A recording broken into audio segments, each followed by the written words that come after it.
Hello friends, welcome to my channel ফুডিস্ট Priyanka. আজ নিয়ে এসেছি কিন্তু দারুণ স্বাদের এক রেসিপি। ডিমের তো অনেক ধরনের রেসিপি আপনারা বাড়িতে বানিয়ে দেখেছেন। একবার এই রেসিপিটা কিন্তু বাড়িতে অবশ্যই ট্রাই করে দেখতে পারেন। আশা করছি খুবই ভালো লাগবে রেসিপিটা। একদম সহজ পদ্ধতি। কিভাবে বানাচ্ছি তাহলে চলুন রান্নাটা স্টার্ট করি। আমি প্রথমে কড়াই বসিয়ে নিয়েছি, তার মধ্যে সামান্য একটু সরষের তেল দিয়ে নিয়েছি। তারপর আমি এক একটা করে ডিম নিয়ে সেই ডিমের পোচ আগে তৈরি করে নেব।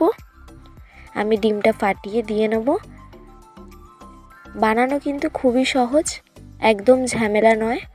ডিম সেদ্ধ করার কোনো ঝামেলাই থাকছে না। একটা ডিম আমি ফাটিয়ে দিয়ে নিয়েছি। যেভাবে বাড়িতে আমরা ডিমের পোচ বানাই ঠিক তেমনইভাবে কিন্তু আমরা পোচটা তৈরি করে নেব। উপর থেকে সামান্য দিয়ে নিয়েছি নুন। টেস্টের জন্য আমি সামান্য নুন উপর থেকে ছড়িয়ে নিয়েছি। এবার আমার একদিক ভালো করে তৈরি হয়ে গেলে, ভাজা হয়ে গেলে আমি এটাকে তুলে নেব। একই রকমভাবে আমি সমস্ত কটা ডিম এভাবে পোচ বানিয়ে নেব। আমি আজকে 4টে ডিম ইউজ করেছি।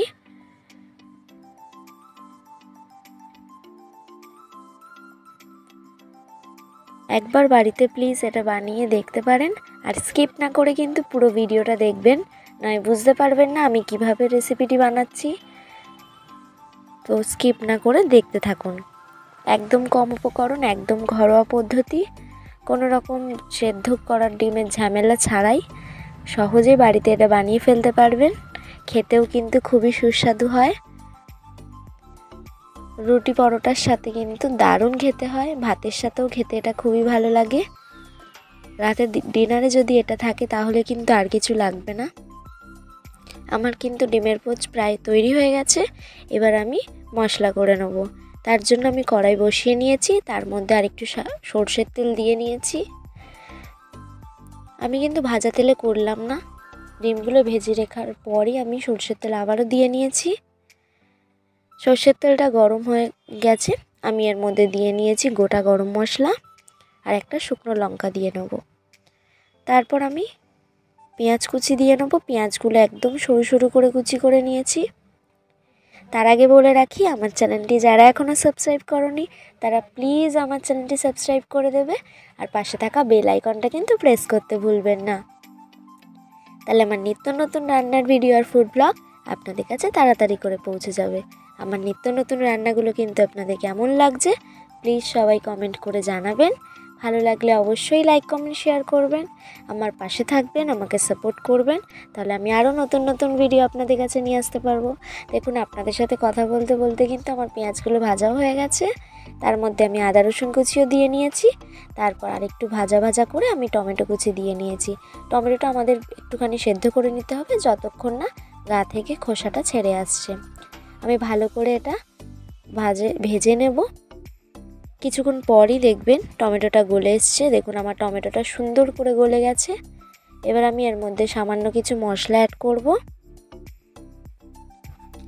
আমি দিয়ে দিচ্ছি এর মধ্যে নুন, তারপর দিয়ে নেব সামান্য হলুদ গুঁড়ো, একদম ঘরে থাকা মশলা। এগুলো কিন্তু সবসময় আমাদের বাড়িতে অ্যাভেলেবেল থাকে। তারপর দিয়ে নিয়েছি হলুদ গুঁড়ো।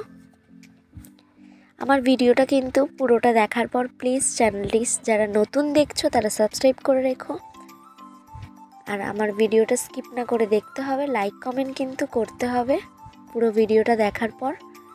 আপনাদের সাপোর্টের জন্যই আমি এগোতে পারবো। আপনারা যদি আমাকে সাপোর্ট করেন তাহলে আমি আরও নতুন নতুন ভিডিও বানাতে আগ্রহী হব। তো প্লিজ আপনাদের সাপোর্টটা কিন্তু খুবই প্রয়োজন। তো ভিডিওটা সবাই দেখার পর প্লিজ লাইক কমেন্ট করবেন, আর যারা নতুন চ্যানেলে আমার তারা কিন্তু সাবস্ক্রাইব করে রাখবে চ্যানেলটিকে। দেখুন আমার মশলা কিন্তু দেওয়া হয়ে গেছে। আমি নুন, হলুদ গুঁড়ো, জিরে গুঁড়ো, ধনে গুঁড়ো আর কাশ্মীরি লঙ্কার গুঁড়ো দিয়ে নিয়েছি। তারপর মশলাটাকে ভালোভাবে আমি কষিয়ে নিচ্ছি। আগে মশলাটাকে ভালোভাবে কষিয়ে নিতে হবে, তারপর কিন্তু আমি জল অ্যাড করব, তার আগে নয়। আগে আমি ভালো করে কষিয়ে নিচ্ছি মশলাটা।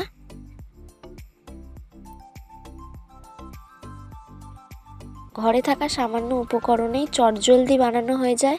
রাতের ডিনারে কি বানাবে ভাবছেন, তাহলে ডিমের এই রেসিপিটা একবার ট্রাই করতে পারেন, খুবই ভালো লাগবে খেতে। আমি দিয়ে নিয়েছি জল।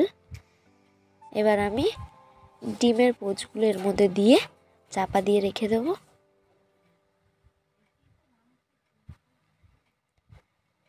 তারপর আমি 5 থেকে 6 মিনিট এটাকে হতে দেবো, যাতে ডিমের মধ্যে এই মশলাগুলো ঢুকে যায় আর খেতে ভালো হয়।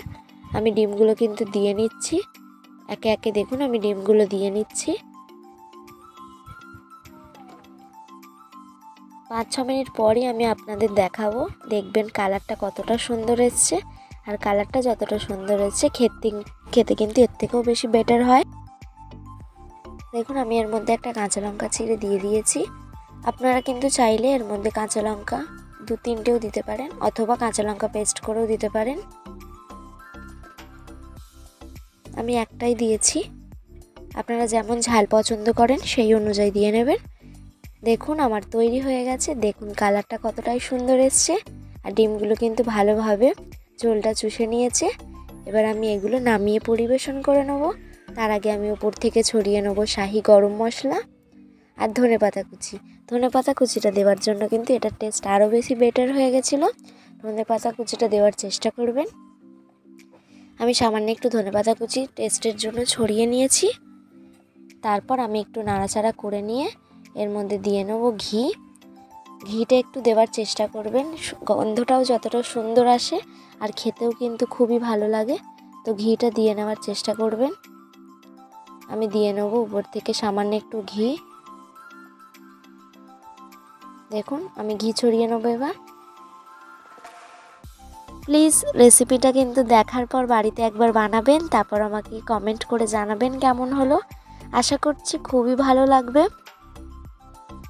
কালারটা তো দেখতেই পাচ্ছেন আমি কিভাবে বানালাম, সেটাও দেখলেন। একদম কম উপকরণ, একদম ঘরোয়া পদ্ধতি। ডিনারে কিন্তু এটা হলে জমে যাবে রুটির সাথে। তো প্লিজ একবার বাড়িতে এটা বানিয়ে ট্রাই করে দেখবেন, তারপর আমায় জানাতে কিন্তু ভুলবেন না। আমি এটা নামিয়ে পরিবেশন করে নেব। আমি নামিয়ে পরিবেশন করে নিয়েছি। দেখুন কালারটা কতটা সুন্দর এসছে। আশা করছি আজকের ভিডিওটা আপনাদের খুবই ভালো লেগেছে।